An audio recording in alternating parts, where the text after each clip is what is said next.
खबर नवादा जिले के रजौली अनुमंडल के है, जहां 9 जंगली हाथियों का झुंड रजौली प्रखंड के रतनपुर गांव की तरफ बढ़ रहा है, जिससे लेकर गांव में दहशत व्याप्त है। फिलहाल हाथियों का झुंड गांव से सटे जंगल में उत्पात मचा रहा है। कई पेड़ों को हाथियों ने नुकसान पहुंचाया है। वन विभाग के अधिकारियों के साथ ही डीएम को भी सूचना दे दी गई है। सूचना मिली है कि हाथियों ने इसके पहले समवर्ती क्षेत्र झारखंड के कोडरमा जिले के कई घरों को क्षति पहुंचाया है। रजौली के रतनपुर से करीब 1 किलोमीटर की दूरी पर है। सूचना के बाद अधिकारी के द्वारा टायर जलाकर हाथी को भगाने की कोशिश की जा रही है। वन विभाग के डीएफओ अवधेश कुमार ने कहा कि अभी भी किसी प्रकार का कोई नुकसान नहीं हुआ। हम लोगों के द्वारा विशेष अभियान चलाया जा रहा है और कोलकाता से एक टीम को बुलाया गया है। टीम के माध्यम से हाथी जिस रास्ते से आया है उसी रास्ते से झारखंड भेजने की कोशिश की जा रही है। ग्रामीणों को सतर्क रहने के लिए कह दिया गया है। साथ ही टायर जलाकर हाथी को जंगल में भेजने की कोशिश की जा रही है। प्रशासन और वन विभाग की टीम हाथियों पर बारीकी से नजर बनाए हुए है।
बताया जाए ये हाथी कब आया है अपना वन क्षेत्र में? ये कोडरमा से चल करके परसों इसी समय जो है सो इंटर मैं कल रात में समझिए बीता हुआ जो कल है उस रात में इंटर किया है जी। सुबह हम लोगों को लगभग 6 साढ़े 6 बजे जानकारी प्राप्त हुई थाना के माध्यम से।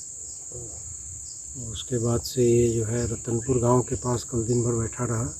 हम लोगों ने इसका निगरानी किया, निकलने की कोशिश कर रहा था, लेकिन अब चूँकि गांव में हम लोग चाह नहीं रहे थे गाँव की तरफ जाए, उसमें खतरा है, मवेशी को मार सकता है। कितने के झुंड में सर? 9 हाथी हैं। 9 हाथी हैं। 6 बड़े हैं, 3 छोटे हैं। आपकी तरफ से क्या क्या भी यहाँ उन लोग के भगाने के लिए व्यवस्था किया गया है सर? देखिए सबसे बड़ी चीज़ जो होती है ना जंगली हाथी का क्या है कि वो जिस रूट से आता है या जो उसका ओरिजिनल अधिवास है, हैबिटेट, उसी जगह वापस जाने की टेंडेंसी रहती है, या फिर कोई ऐसी जगह जहाँ की उसको बहुत पसंद आ जाए तो फिर वहाँ रह जाता है। तो जो हम लोगों का जंगल जो है, जंगल में कोई कमी नहीं है, लेकिन हमारे इर्द गिर्द पॉपुलेशन हमारा बहुत ज़्यादा है, तो ह्यूमन इंटरफेरेंस बहुत है यहाँ। आप देख ही रहे हैं किस तरह से भीड़ जैसे इकट्ठी हो जाती है, तो उसके कारण ये जंगल इसके लिए सूटेबल नहीं है।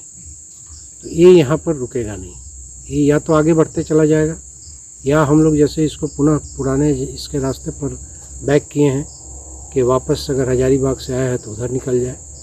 तो जैसा कि डीएफओ कोडरमा से मेरी कल बात हुई थी, उन्होंने बोला कि 6-7 दिन से हाथी उनके एरिया में घूम रहा था और ये घूमते घूमते क्रॉस कर गया यहाँ। कुछ लोगों का कहना है कि नहीं कोडरमा ने ही क्रॉस कराया, लेकिन कोडरमा क्यों क्रॉस कराएगा? कोडरमा के पास तो 150 स्क्वायर किलोमीटर का जंगल है।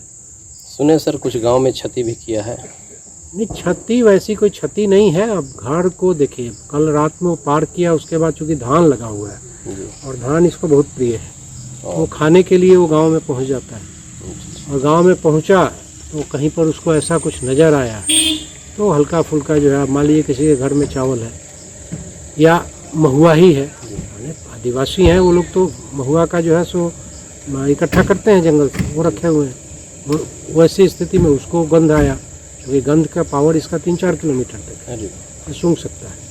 सर ग्रामीणों का कहना है कुछ मंदिर का भी दीवार नुकसान वो मंदिर का दीवार हमने देखा है, जैसे दूधी माटी में कुछ घर के डैमेज की बात है और यहाँ पर दीवार तो अभी हम देख कर ही आ रहे हैं, तो दीवार डैमेज किया है उसने है, लेकिन वैसा कोई मेजर क्षति वाली बात नहीं है, कोई बड़ी क्षति नहीं है।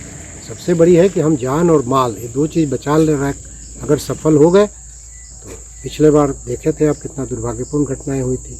तो इसमें एक ही चीज़ है कि हाथी चूँकि झुंड में है और बच्चे को प्रोटेक्ट कर रहा है, तो इसलिए नॉर्मली ये बहुत दूर जाकर अटैक नहीं करेगा आपको। जब आप इसके पास जाएंगे तभी आप पर अटैक करेगा। इसको ये लगेगा कि हमारे बच्चे को क्षति पहुँचाना चाहते हैं, तो फिर वो कुछ भी करेगा। इन लोगों के भगाने के लिए सर बाहरी टीम भी बाहरी टीम ही बुलाई गई है, क्योंकि हम लोगों के पास वैसा एक्सपर्ट टीम अभी तक डेवलप हम लोग नहीं कर पाए हैं। तो ये बांकुड़ा की टीम है, बांकुड़ा से ही पिछले बार भी आया था।